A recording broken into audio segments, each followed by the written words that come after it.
آج کے ہمارے خطبہ جمعۃ المبارک کا عنوان اپنا اجر اور اپنا اصل مقام پہچانے۔ یہ موضوع اور یہ عنوان رکھنے کی وجہ اس لیے کہ ہم دنیا کے جو کام، دنیا کی محنت اور مزدوری وہ بڑی ذوق و شوق اور بڑی محنت کے ساتھ کرتے ہیں۔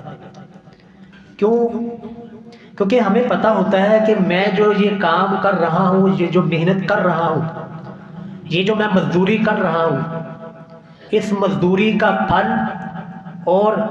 اس کے عوض مجھے پیسہ اور روپیہ ملنے والا ہے۔ اسی وجہ سے انسان دنیاوی جو کام ہے وہ بڑی ذوق اور شوق کے ساتھ، محنت اور لگن کے ساتھ کرتا ہے، نیند چھوڑ دیتا ہے، اپنی تھکان، اپنی صحت کو بھی خراب کر لیتا ہے دنیاوی کام کے لیے۔ لیکن جو دینی امور ہیں، جو ذمہ داریاں اللہ رب العالمین نے ہم پر لگائی ہیں، نماز، روزہ، حج، زکوٰۃ، صدقات وغیرہ، یہ پہلے نمبر پر تو ہم ان کو کرنے کے لیے ہی تیار نہیں ہیں۔ لیکن اگر بالفرض ان کو کوئی مسلمان کرنے کے لیے تیار ہو بھی جائے تو کہتا ہے جی میرا دل ہی نہیں لگتا، نماز پڑھتا ہوں، نماز پڑھنے کے اندر خشوع و خضوع مزہ ہی نہیں آتا، اور باقی جو دینی معاملات، دین کے جو کام ہے وہ میں کرتا ہوں، میرا دل نہیں لگتا، دل ہی نہیں کرتا کام کرنے کا۔ اس کی وجہ یہ ہے عزیزوں کہ ہم نے کبھی یہ سوچا ہی نہیں ہے کہ ہم جو نیک عمل کر رہے ہیں اس کی قیمت کیا ہے۔ اگر ہم یہ نیک عمل کریں گے تو اس نیک عمل کرنے کے ساتھ ہمارا مقام کیا ہوتا ہے، ہمارا اجر کتنا بنتا ہے۔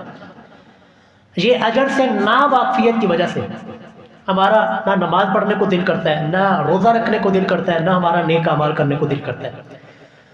اور نہ ہی ہم نے کبھی کسی عالم سے پوچھا، نہ کبھی ہم نے کسی سے سوال کیا کہ یہ جو ہم 5 وقت کی نماز پڑھتے ہیں یا جو زندگی کے اندر ہم یہ جو نیک اعمال کر رہے ہیں، ہمیں اس کا ملے گا کیا؟ ہمیں صرف ایک ہی بات، جنت ملے گی۔ جنت تو ہے، لیکن اس کے ساتھ ساتھ جو اللہ تعالیٰ نے آپ کا مقام اور مرتبہ بنایا ہے، کبھی اس کے اوپر بھی ذرا غور کیجیے۔ تو اسی وجہ سے اس عنوان کو، اس خطبے کو ترتیب دیا گیا تاکہ ہمارے اندر عبادات کا ذوق و شوق پیدا ہو جائے۔ ہم جو عمل کریں تو ہمیں پتہ ہو کہ ہمیں اس عمل کے بدلے میں کیا ملنے والا ہے۔ ہم جو عمل کر رہے ہیں، اس عمل کرنے کے اوپر اللہ رب العالمین کی بارگاہ میں ہمارا مقام کیا بنتا ہے۔ تو اسی وجہ سے آج کے خطبہ جمعۃ المبارک کا عنوان رکھا گیا کہ اپنا اجر اور عزیزوں اپنا مقام پہچانے، کہ آپ کا اجر کیا بنتا ہے اور آپ کا مقام کیا بنتا ہے۔ سب سے پہلے بات کرتے ہیں جی ایمان کی۔ سب سے قیمتی چیز اور سب سے قیمتی اثاثہ اللہ رب العالمین کی جانب سے جو انسان کے پاس ہے وہ ہے جی ایمان۔ اور یہ ایمان آپ دیکھتے ہیں، سنتے ہیں، پڑھتے ہیں کہ اصحاب رسول صلی اللہ علیہ وسلم، صحابہ کرام نے ایمان قبول کیا، کلمہ پڑھا، مسلمان ہوئے تو ان کے اوپر تکلیفوں کے انبار لگا دیے گئے، پریشانیوں کے پہاڑ ان کے اوپر ٹوٹ پڑے۔ انہوں نے تپتے ہوئے ریت کے اوپر لیٹنا گوارا کر لیا، اپنے جسم کو لہو لہان کروانا گوارا کر لیا، دنیا کی ہر قسم کی تکلیفیں، مصیبتیں وہ برداشت کر لی۔ کیوں؟ وہ ہماری طرح کے انسان نہیں تھے، ان کو گرمی سردی نہیں لگتی تھی، ان کو تکلیف نہیں ہوتی تھی، سارا کچھ ہوتا تھا۔ ان کو بھی یہ گرم ریت وہ گرمی پہنچاتا تھا، یہ ان کے جسم سے بھی خون نکلتا تھا، درد ان کو بھی ہوتی تھی، لیکن پھر کیوں وہ اپنے ایمان سے باز نہ آئے؟ کیوں انہوں نے ایمان قبول کرنے کے بعد تکلیفیں تو جھیل لی، ایمان کو نہیں چھوڑا؟ وجہ کیا ہے؟ وجہ یہ ہے جی عزیزوں، ان کو اپنے ایمان کی قیمت کا پتہ تھا۔ ان کو پتا تھا کہ یہ جو ہم نے اشہد ان لا الہ الا اللہ و اشہد ان محمد رسول اللہ، یہ جو ہم نے کہا ہے، جس کا ہم نے اپنے دل سے اقرار کیا ہے، اس کی قیمت کیا ہے؟ آج ہمارا مسلمان وہ چند روپیوں کے بدلے، چند ٹکوں کے عوض اپنا ایمان بیچ دیتا ہے۔ وہ جرمنی کے ویزے کے لیے اپنے آپ کو قادیانی لکھوا دیتا ہے، تھوڑے سے مال کے لیے، دولت کے لیے اور تھوڑی سی رشوت کے لیے، سود کے لیے اپنا ایمان بیچنے کے لیے تیار ہو جاتا ہے۔ کیوں؟ کیونکہ ہمیں اس انسان کو اپنے ایمان کی قیمت کا ہی نہیں پتا. صحابہ کرام نے تکلیفیں جھیلی ہیں تو کیوں؟ ان کو ایمان کا پتہ تھا، قیمت کا پتہ تھا. ہم تھوڑے سے پیسوں کے بدلے اپنا ایمان بیچ دیتے ہیں تو ہمیں ایمان کی قیمت کا نہیں پتہ. تو آئیے جی آج آپ کے سامنے رکھنا ہے کہ جو ایمان اور کلمہ مجھے اور آپ کو ماں کی گود میں ملا اور ہم نے اس کے لیے کوئی قربانی نہیں دی، کچھ ہمارا لگا نہیں، ہمیں کچھ تکلیفیں اور پریشانی نہیں جھیلنی پڑی. اس ایمان کی قیمت کیا ہے جو ہم نے اپنی زبان سے اقرار کیا، اشہد ان لا الہ الا اللہ و اشہد ان محمد رسول اللہ. اس کلمے کی سر قیمت کیا ہے؟ تیسرا پارہ سورۃ آل عمران، آخری آیت ہے جی، تیسرے پارے کی آخری آیت ہے جہاں پر پارہ اینڈ ہو جاتا ہے. اللہ فرماتے ہیں ان الذین کفروا وماتوا وهم کفار، کہ بے شک وہ لوگ جو کافر ہیں، جنہوں نے ایمان قبول نہیں کیا، مسلمان نہیں ہوئے، ایمان کو قبول نہیں کیا، وہم کفار، اور اسی کفر ہی کی حالت میں وہ مر گئے، تو فَلَن يُقْبَلَ مِنْ أَحَدِهِمْ مِلْءُ الْأَرْضِ ذَهَبًا، تو اگر وہ قیامت کے دن عذاب سے چھوٹنے کے لیے، جہنم سے بچنے کے لیے اس زمین کے برابر سونا دینا چاہے تو فَلَن يُقْبَلَ، ان کا یہ سونا بھی قابل قبول نہیں ہوگا. یہ ہے ایمان کی قیمت. یہ اس قیمت کی وجہ سے صحابہ کرام نے اپنے جسم کو لہو لہان تو کروایا لیکن کلمے سے باز نہیں آئے، کلمے سے پیچھے نہیں ہٹے، اسلام کو نہیں چھوڑا، انہوں نے ایمان کو نہیں چھوڑا، کیونکہ ان کو ایمان کا پتہ تھا کہ روز قیامت اگر ہمارے پاس اتنا سونا تو پہلے نمبر پر تو ہے ہی نہیں، لیکن اگر کسی کے پاس اتنا سونا ہو، پوری کی پوری زمین اور زمین کے اوپر جو کچھ بھی ہے یہ سارے کا سارا سونا بنا دیا جائے اور انسان کہے کہ یار بھی میں جہنم کے اندر جانا تو میرا پکا کنفرم یقینی ہے، لیکن یہ سونا لے لو اور مجھے فدیے کے طور پر آزاد کر دو، اللہ فرماتے ہیں یہ فدیہ بھی قبول نہیں ہوگا. اور وہ ایمان اللہ رب العالمین نے ہمیں فری میں دیا ہوا، یعنی کہ وہ ایمان اگر اس دنیا کے اندر اس کی ایکسچینج کروائی جائے نا ایمان کی، اشہد ان لا الہ الا اللہ و اشہد ان محمد رسول اللہ، یہ ایمان اس کلمے کی اگر ایکسچینج کی کروائی جائے دنیا کے اس مال و دولت کے اندر تو اس کی قیمت کم از کم جو بنے گی نا، اس زمین کے برابر جتنا سونا اتنی قیمت بنے گی. دوسرے لفظوں کے اندر میں نے آپ کو بتایا اس ایمان کی قیمت اور اس اسلام کی قیمت جو ہمیں بغیر کسی محنت کے ملا، اصحاب رسول کو قربانیاں دے کر ملا تو ان کو قیمت کا پتہ تھا، ہمیں بغیر قربانی کے ملا تو اس کی قیمت صحیح بخاری کی حدیث ہے، حدیث نمبر 128. اللہ کے رسول صلی اللہ علیہ وسلم نے ارشاد فرمایا ما من احد، کوئی بھی انسان ایسا نہیں ہے، یشہد ان لا الہ الا اللہ وان محمد رسول اللہ، کہ جس نے یہ گواہی دی ہو، یہ کلمہ پڑھا ہو کہ اللہ کے علاوہ کوئی معبود برحق نہیں ہے اور محمد صلی اللہ علیہ وسلم اللہ کے رسول ہے، صدقا من قلبی، اپنے سچے دل کے ساتھ،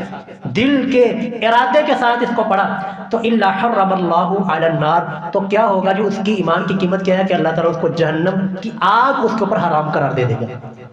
یہ ایمان کی قیمت ہے جی، کہ اس ایمان کی وجہ سے اگر ہمیشہ کی زندگی اور ہمیشہ کی جوانی، ہمیشہ کی صحت اور ہمیشہ کی نعمتیں اگر ملتی ہیں، سر یہ سودا ماڑا نہیں ہے، سودا بہت ہی قیمتی ہے. اسی وجہ سے اگر زندگی کے اندر یہ امتحان سر پہ پڑ جائے کہ آپ کو ایمان یا اپنے مال میں سے کسی ایک چیز کی قربانی دینی پڑ جائے کہ یا تو اپنا ایمان بچاؤ یا اپنا مال بچاؤ، تو سر آنکھیں بند کر کے اپنا مال قربان کر دینا، ایمان بچا لینا. اگر زندگی کے اندر یہ آزمائش آپ کے اوپر آ جائے کہ کہیں پر آپ کو ایمان یا اپنی اولاد، ان دونوں میں سے کسی ایک کے چوائس کا موقع ملے، کسی ایک کو چننے کا موقع ملے، تو آنکھیں بند کر کے اپنی اولاد کو قربان کر دینا، اپنے ایمان کو بچا لینا، کیونکہ ایمان سے بڑھ کے قیمتی کوئی چیز نہیں. اسی طرح اگر زندگی کے اندر کبھی یہ سودا کرنا پڑ جائے، یہ آزمائش آ جائے کہ آپ کو اپنی جان کی یا اپنے ایمان میں سے کوئی ایک چوائس کرنی پڑ جائے، کسی ایک چیز کی قربانی دینی پڑ جائے، تو عزیزو آنکھ بند کر کے اپنی جان قربان کر دینا، اپنے ایمان کو بچا لینا. کیونکہ اگر آپ نے ایمان کو چھوڑا، ایمان کو قربان کر دیا، جان پھر بھی کوئی نہیں بچنی دنیا میں، پھر بھی انسان نے کوئی نہیں رہنا، ایک نہ ایک دن جانا ہی ہے. لیکن اگر آپ نے ایمان کی وجہ سے جان کو قربان کیا تو رب کا اعلان کیا ہے، وَلَا تَقُولُوا لِمَن يُقْتَلُ فِي سَبِيلِ اللَّهِ أَمْوَاتٌ بَلْ أَحْيَاءٌ عِندَ رَبِّهِمْ يُرْزَقُونَ، کہ اگر آپ اس وجہ سے اللہ کے راستے میں جان دیں گے اپنی ایمان کو بچاتے ہوئے، رب فرماتے ہیں اس کو مردہ نہیں کہنا بلکہ وہ زندہ ہے اور اپنے رب کے پاس وہ رزق بھی کھا رہا. تو اس لیے جی عزیزو، سب سے پہلے جو آپ کا مقام بنتا ہے، جو آپ کا اجر، جو آپ کے دل کے اندر اور میرے دل کے اندر جو ایمان موجود ہے، اس ایمان کی قیمت کیا ہے؟ اس ایمان کی قیمت کم از کم جو ہے اس زمین برابر سونا ہو، اس سونے کے بقدر اس کو ایکسچینج کروایا جائے تو اشہد ان لا الہ الا اللہ و اشہد ان محمد رسول اللہ بنتا ہے۔ تو یہ ہے جی ایمان کی قیمت۔ دوسرے نمبر پر جی ایمان کے بعد آتی ہے جی توحید۔ توحید، کیونکہ وما یؤمن اکثرهم باللہ الا وهم مشرکون، کہ ایمان تو بہت سارے لوگ اللہ کے اوپر رکھتے ہیں، لیکن ایمان کے ساتھ ساتھ ان کے عقائد کے اندر، ان کی ایمانیات کے اندر شرک موجود ہوتے ہیں۔ اگر آپ اور میں اس وقت شرک سے سر پاک ہے نا، یقین کریں جی آپ سے بڑا قیمتی، مجھ سے بڑا قیمتی اس دنیا کے اندر کوئی انسان کوئی نہیں ہے۔ اتنی بڑی اس توحید کی قیمت ہے۔ اس توحید کی قیمت صحیح بخاری کی حدیث نمبر 129، رسول اللہ صلی اللہ علیہ وسلم نے ارشاد فرمایا من لقی اللہ، جو شخص بھی قیامت والے دن اللہ تعالیٰ سے اس حال میں ملاقات کرے گا، لا یشرک بہ شیئا، اس نے کسی کے ساتھ، اللہ کے ساتھ کسی کو شریک نہیں کیا ہوگا، شرک نہیں کیا ہوگا، اس کے نامہ اعمال کے اندر شرک نہیں ہوگا، تو کیا ہوگا جی؟ داخل الجنہ، اس کو جنت میں بھیج دیا جائے گا۔ یار یہ کوئی تھوڑی آفر ہے۔ اسی طرح اللہ کے رسول صلی اللہ علیہ وسلم نے فرمایا من قال لا الہ الا اللہ، جس شخص نے بھی اپنی زبان سے یہ اقرار کیا لا الہ الا اللہ، کہ اللہ کے علاوہ کوئی معبود برحق نہیں ہے، کوئی سجدے کے لائق نہیں، کوئی مشکل کشا نہیں، کوئی حاجت روا نہیں، کوئی بیڑیاں تارنے والا نہیں، کوئی غوث اعظم نہیں ہے، اور کوئی لاجپال اللہ کے علاوہ نہیں ہے، کوئی دستگیر اللہ کے علاوہ نہیں ہے، تو سر کیا ہوگا؟ صدقا من قلبہ، اگر یہ کلمہ اپنے دل سے ادا کرتا ہے تو سر اس کا انجام داخل الجنہ، جنت میں داخل ہو۔ اب یہ نہیں کہ سارے اعمال آپ نے چھوڑ دینے، روزہ، نماز، سارا کچھ، کیونکہ جی لا الہ الا اللہ پڑھے نا۔ یہ ایسے ہی میں اس کی مثال کرتا ہوں کیونکہ مثالوں کے ساتھ انسان صحیح سمجھتا ہے، کہ انسان کو اگر کہا جائے کہ جب سرکاری ملازمت، آپ فوج کے اندر، پولیس کے اندر آپ بھرتی ہوں گے تو آپ کو آخر میں پینشن دی جائے گی، تو اب انسان پہلے ہی دن کہہ لے لو جی میری پینشن میری کٹو تو میں جاؤں، ایسے نہیں ہوگا۔ اس کے پیچھے 25-30 سال آپ کو لگانے پڑیں گے، 25 سال کی ملازمت آپ کو کرنی پڑے گی، دن اور رات کی آپ کی محنت ہوگی، محنت کے بعد 25-30 سال گزارنے کے بعد پھر جا کر آپ کو پینشن ملے گی۔ اسی طرح من قال لا الہ الا اللہ، جس شخص نے بھی اپنی زبان سے لا الہ الا اللہ کہا ہوا، اگر تو اس کے اعمال اچھے ہوئے تو بغیر حساب و کتاب کے جنت، لیکن اگر اعمال کے اندر کمزوری بھی ہوئی، برائی بھی ہوئی، جہنم کے اندر چلا گیا، ایک نہ ایک دن وہ لازمی جہنم سے نکال کر جنت میں ضرور بھیج دیا جائے گا۔ اور جب یہ منظر ہوگا کہ اہل توحید اپنے توحید کی وجہ سے وہ جہنم سے نکل کے جا رہے ہیں اپنے اعمال کی سزا بھگتنے کے بعد، اس وقت ربما یود الذین کفروا لو کانوا مسلمین، اس وقت کفار اور مشرک لوگ جنہوں نے شرک کیا ہوا، جن کے عقائد ایمانیات کے اندر شرک ہوا، وہ کہیں گے آکاش لو کانوا مسلمین، کیا ہم بھی مسلمان ہوتے ہیں۔ یہ 14ویں پارے کی شروع والی آیت ہے کہ ربما یود الذین کفروا، ایک وقت ایسا آئے گا یود الذین کفروا کہ کافر لوگ یہ خواہش کریں گے، تمنا کریں گے لو کانوا مسلمین، کہ کاش کہ یہ دولت ہمارے پاس بھی ہوتی، کاش کہ یہ ایمان کی دولت یہ ہمارے پاس بھی ہوتی، کاش کہ یہ توحید کی دولت یہ ہمارے پاس بھی ہوتی، آج ہم بھی اس جہنم سے اپنے اعمال کی سزا بھگتنے کے بعد وہ جہنم سے نکال دیے جاتے۔ تو مسلمان جی، توحید اور موحد اور مومن بندہ یہ جہنم کے لیے نہیں بنا ہوا، اعدت للمتقین، یہ جنت متقین کے لیے، اعدت للکافرین، جہنم کافروں کے لیے۔ جو مومن اور مسلمان یا موحد اگر جہنم میں گیا بھی صرف اپنے اعمال کی سزا بھگتنے کے لیے جائے گی، ایک نہ ایک دن وہ لازمی اس جہنم سے نکال کر اللہ تعالیٰ اس کو جنت کا داخلہ ضرور عطا فرما دے گا۔ یہ ہے جی توحید کی قیمت، جس کو ہم معمولی سمجھتے ہیں،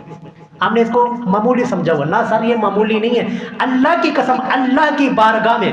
اللہ کی نظر میں موحد بندہ وہ کعبۃ اللہ سے بھی زیادہ قیمتی ہے، جھوٹ نہیں بول رہا، اور یہ اپنی طرف سے نہیں بات کی، حدیث رسول ہے، اللہ کے رسول صلی اللہ علیہ وسلم نے بیت اللہ کی طرف اشارہ کیا، بیت اللہ تیری بڑی عظمت، بڑا مقام، بڑا ہی احترام ہے، لیکن ایک مومن مسلمان کی عزت اور احترام وہ تجھ سے زیادہ ہے، لیکن شرط یہ ہے کہ جی توحید انسان کے عقیدے کے اندر، لیکن اگر شرک ہوا تو پھر وہ مشرک بندہ اللہ کی نظر میں مچھر کے پر کے برابر بھی اس کی کوئی حیثیت نہیں۔ اسی طرح جی یہ توحید جس کو ہم معمولی سمجھتے ہیں، جس کی ہمارے ہاں شاید کوئی قیمت نہ ہو، لیکن یہ توحید کی قیمت کیا ہے کہ اگر قیامت والے دن ہمارے اعمال میں کمزوری ہوئی، اعمال ہماری مطابق نہ ہوئے جنت میں جانے کے، تو تب بھی کیا ہوگا جی، ہمارے محبوب صلی اللہ علیہ وسلم کی سفارش اور شفاعت ہمیں نصیب ہوگی۔ کہ صحیح بخاری صحیح مسلم میں حدیث موجود ہے، رسول اللہ صلی اللہ علیہ وسلم نے فرمایا لِكُلِّ نَبِيٍّ دَعْوَةٌ مُسْتَجَابَةٌ، ہر نبی کو اللہ تعالیٰ نے دعا دی جو کہ قبول ہوگی۔ تمام انبیاء کرام نے اپنی دعاؤں کے اندر جلدی کر لی، لیکن وَإِنِّي اخْتَبَعْتُ دعوتی، میں نے کئی مرتبہ اس حدیث کی تشریح کی ہے، وَإِنِّي اخْتَبَعْتُ دعوتی، رسول اللہ فرماتے ہیں میں نے اس دعا کو چھپایا، شفاعۃ لِأُمَّتِي یوم القیامہ، اپنی امت کے لیے شفاعت کرنے کے لیے، فَهِيَ نَائِلَةٌ إِن شاء اللہ، یہ شفاعت اس شخص کو ملے گی اللہ کے حکم سے جس نے میری امت میں سے کوئی شرک نہ کیا ہو۔ یہ شرک اور یہ توحید، اس کے بارے میں ہم کئی مرتبہ بڑے ہی زور شور کے ساتھ یہاں پر گفتگو کر چکے ہیں۔ ایسے چاہے سمجھ لیجیے یہ توحید ہے نا جی، توحید، یہ توحید آخرت کا آئی ڈی کارڈ ہے۔ توجہ جی، توجہ میری طرف رکھیں جی، یہ توحید جو ہے نا جی، توحید یہ آخرت کا آئی ڈی کارڈ ہے۔ جیسے کہ ہم پاکستان کے اندر رہنے والے ہیں، پاکستان کے اندر کوئی بھی آپ نے کام کرنا ہے، نکاح شادی سارے نکاح اس کے شناختی کارڈ کے بغیر نہیں ہوتی، کوئی سرکاری ملازمت اختیار کرنی ہے آئی ڈی کارڈ ضروری ہے، یعنی ہر قدم پر آپ کو آئی ڈی کارڈ آپ کے پاس ہونا چاہیے، لازمی ہے۔ اسی طرح آخرت میں کامیاب ہونے کے لیے، آخرت میں کامیاب ہونے کے لیے جو آئی ڈی کارڈ اللہ تعالیٰ نے ضروری قرار دیا ہے وہ توحید ہے۔ مثلا آپ حشر میں ہیں، میدان محشر ہوگا، وہاں پر کامیابی کے لیے توحید ضروری ہے۔ تو آپ پل صراط پر ہیں، پل صراط سے گزرنے کے لیے توحید ضروری ہے۔ حوض کوثر پہ آپ محبوب صلی اللہ علیہ وسلم کے ہاتھوں جام کوثر پینے کے لیے جا رہے ہیں، تو پیچھے آئی ڈی کارڈ آپ کے پاس توحید ہونا ضروری ہے۔ اگر شرک ہوا آپ کے عقیدے میں، سر وہ فرشتے وہیں سے آپ کو پیچھے کر دیں گے۔ اسی طرح جنت کا داخلہ، جنت میں جانے کے لیے بھی توحید ضروری ہے۔ اسی طرح دیدار باری تعالیٰ، اللہ رب العالمین کا دیدار، اس کی کے لیے بھی آپ کے پاس آئی ڈی کارڈ توحید کا ہونا ضروری ہے۔ مشرک بندے کے لیے نہ ہی وہاں پر حوض کوثر کے لیے کچھ ہے، نہ ہی دیدار باری تعالیٰ ہوگا، اور نہ ہی اس کو جنت کا داخلہ ملے گا، نہ حوض کوثر کے اوپر اس کو جام نصیب ہوگا۔ یہ توحید اتنی بڑی ڈگری ہے۔ تو اس لیے عزیزو یہ کہا گیا اپنا مقام پہچانے آپ اہل توحید، جو توحید کو ماننے والے، ایک رب کے سامنے اپنی پیشانی کو جھکانے والے، ایک رب کو اپنا مشکل کشا سمجھنے والے، ایک رب کو اپنا دستگیر ماننے والے، آپ بڑے ہی قیمتی ہیں، یقیناً آپ اللہ کی نظر میں بڑے قیمتی ہیں۔ تو تیسرے نمبر پر بھی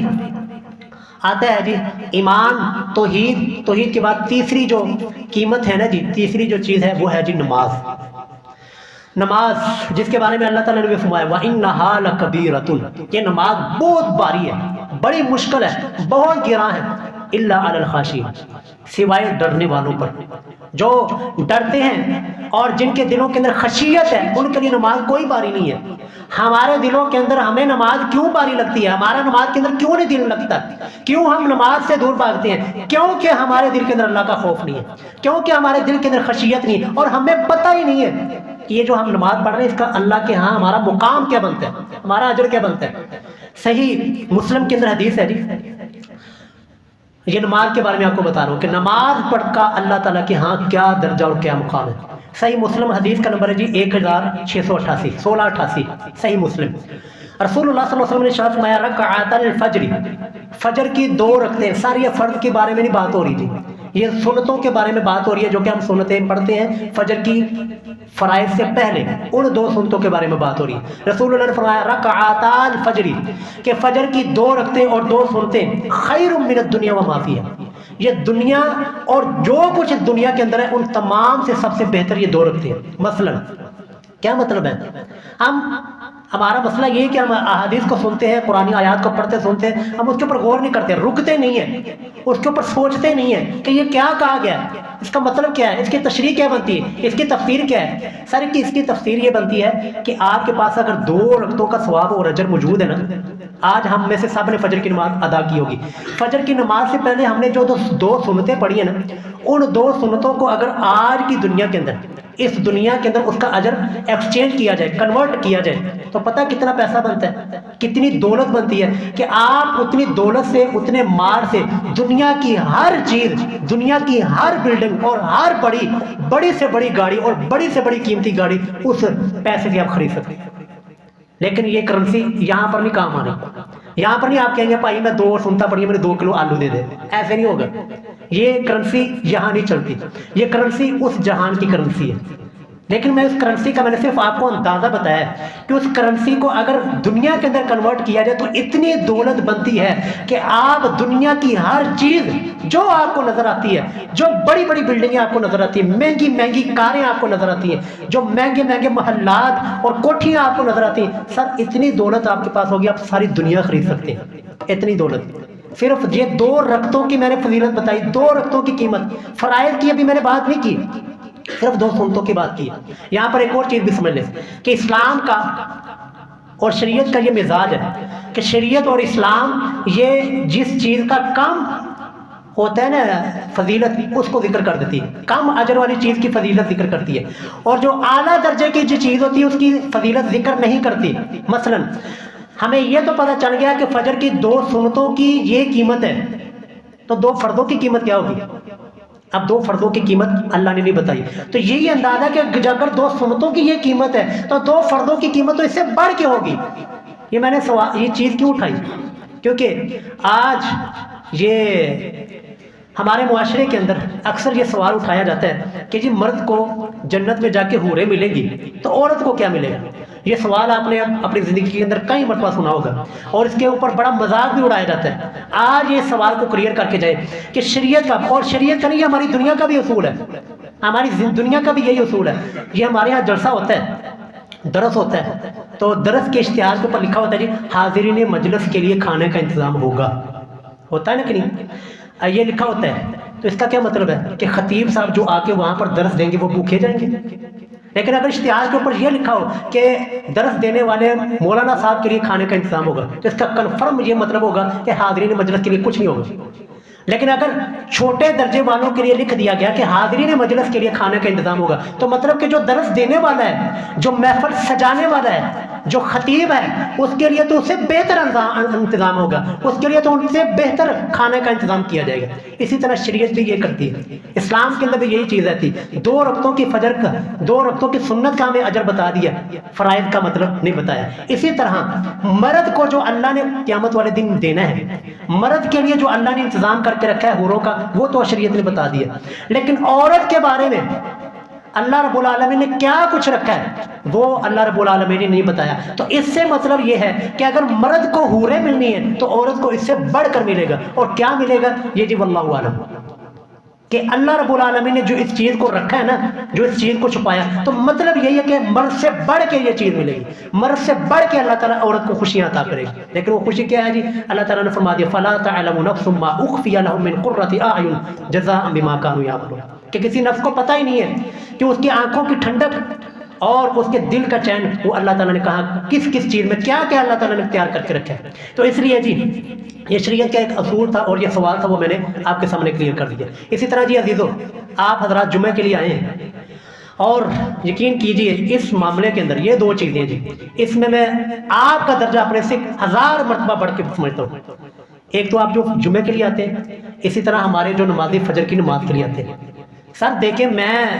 صرف 39 سیڑھی، یہ ہمارے چھت سے لے کر یہاں پر 39 سیڑھیاں بنتی ہیں، میں نے گنی ہوئی ہیں۔ یہ 39 سیڑھیاں اتر کر نیچے آنے والا اور ایک وہ شخص ہے جو کہ کئی کلومیٹر سے سفر کر کے یہاں پر آیا ہے، دونوں کا اجر برابر ہے جی؟ نہ سر، 39 سیڑھیوں اتر کر آنے والے کا یقیناً اجر کم ہے، اور جو دور سے آنے والا ہے ہمارے یہاں پر نمازی، آپ تمام تقریباً کئی کلومیٹر سفر کر کے آئے یہاں پر جمعے کے لیے، تو میری نظر میں اللہ تعالیٰ رب العالمین وہ تو لا حساب دینے والے، لیکن میں اپنی بات کرتا ہوں، میری نظر میں سر آپ کا اجر مجھ سے 1000 درجے بہتر ہے، کیونکہ میری جو ہے نا تکلیف مشقت وہ کم ہے، آپ کی مشقت زیادہ ہے، میری قربانی کم ہے، آپ کی قربانی زیادہ ہے۔ اسی طرح فجر کے اندر آنے والے ہمارے دوستو احباب، ہمارے نمازی، ان کو یاد نہ کریں اس جمعے کے اندر تو کیوں نہ کریں؟ سر فجر کی نماز کے اندر ہمارے نمازی کتنے دور دور سے آتے ہیں، ٹھنڈ ہے، دھند ہے، اور کتنی اس زمانے کے اندر یا آج کے دن کے اندر اس موسم میں اپنے بستروں کو چھوڑنا کتنا مشکل ہے، اور پھر مشکل برداشت کر کے سر وہاں سے یہاں پر آنا، اس کے لیے رسول اللہ صلی اللہ علیہ وسلم نے فرمایا بشیر المشائین، کہ رات کے اندھیرے میں جو لوگ مسجد کی طرف جاتے ہیں ان کے لیے خوشخبری۔ کیا خوشخبری ہے جی؟ بس اتنا ہی رسول اللہ نے بتایا کہ ان کے لیے خوشخبری ہے۔ کیا خوشخبری ہے؟ کس چیز کی خوشخبری ہے؟ یہ رسول اللہ نے بتایا، یہ رات قیامت والے دن کھلے، یہ راز قیامت والے دن کھولنا کہ وہ خوشخبری اللہ کے رسول نے ہمیں کیا بتائی ہے۔ اس لیے یہ ساری کی ساری چیزیں آپ کے سامنے عرض کرنے کا مقصد کہ اپنے اجر کو پہچانیں۔ آپ اس دنیا کے اندر مومن، موحد اور نمازی بندہ یقیناً اللہ تعالیٰ کی نظر میں بہت ہی زیادہ قیمتی ہے، اور جتنی آپ اللہ کے دین کے لیے، قرآن کے لیے، نماز کے لیے آپ مشقت اٹھائیں گے اتنی ہی آپ کی قدر اللہ تعالیٰ کے نزدیک بڑھتی ہے۔ اذان ہے جی، اذان ہم دیتے ہیں۔ اذان کے لیے کیا ہے جی؟ اذان کی قیمت کیا ہے؟ اذان کی قیمت رسول اللہ صلی اللہ علیہ وسلم نے فرمایا کہ جس شخص نے اذان دی اس کی اذان سن کر جتنے لوگ نماز پڑھنے کے لیے آئے، جتنے بھی آئے، ان تمام لوگوں کی نماز کا ثواب اس اذان دینے والے کو ملتا ہے۔ اپنی پتہ نہیں ہوئی ہے کہ نہیں، اپنی اس کی ہوئی ہے یا کہ نہیں، اسی طرح جو اس کی اذان سن کر آنے والے ان کی ہوئی ہے یا کہ نہیں ہوئی، لیکن اذان دینے والے کو اتنی نمازوں کا اجر مل گیا۔ یعنی کہ ابھی جو افتخار صاحب نے اذان دی ہے، اذان کے کتنا مجمع ہے، آپ کی پتہ نہیں ہوئی ہے یا کہ نہیں ہونی، لیکن آپ سب کی نمازوں کا اجر ان کو مل رہا ہے، یہ تھوڑا اجر ہے۔ اسی طرح رسول اللہ صلی اللہ علیہ وسلم نے فرمایا اگر لوگوں کو پتہ چل جائے کہ اذان کے اندر اور پہلی صف میں کھڑا ہو کر نماز ادا کرنے کے کتنا اجر ہے، کتنا اللہ تعالیٰ کے ہاں رتبہ ہے، تو لوگوں کے درمیان لڑائی ہو جائے، لوگ قرآن اندازی کریں کہ میں اذان دینی ہے، لوگ قرآن اندازی کریں کہ میں نے پہلی صف میں کھڑا ہونا ہے، لیکن یہ اجر، یہ کرنسی، یہ ساری کی ساری اللہ تعالیٰ نے اس آخرت کے لیے رکھی ہے۔ ایسا نہیں ہوگا کہ آپ کہیں جی میں اذان دی ہے تو لہٰذا مجھے یہ 2 کلو آلو مل جائیں، ایسا نہیں ہوگا۔ یہ اجر اور یہ کرنسی ساری کی ساری آخرت کے لیے۔ تو عزیزو، اس لیے جو بھی آپ عمل کریں، نیک اعمال کریں، جو بھی آپ کے عقائد، جو بھی ہے آپ کے عمل کرنے والے، اس کے اوپر ذرا غور کیا کریں کہ ہم یہ جو عمل کر رہے ہیں اس کا اجر کیا ہے۔ جب اجر آپ کو پتہ ہوگا تو پھر اس عمل کو کرنے کے اندر انسان کے اندر ذوق اور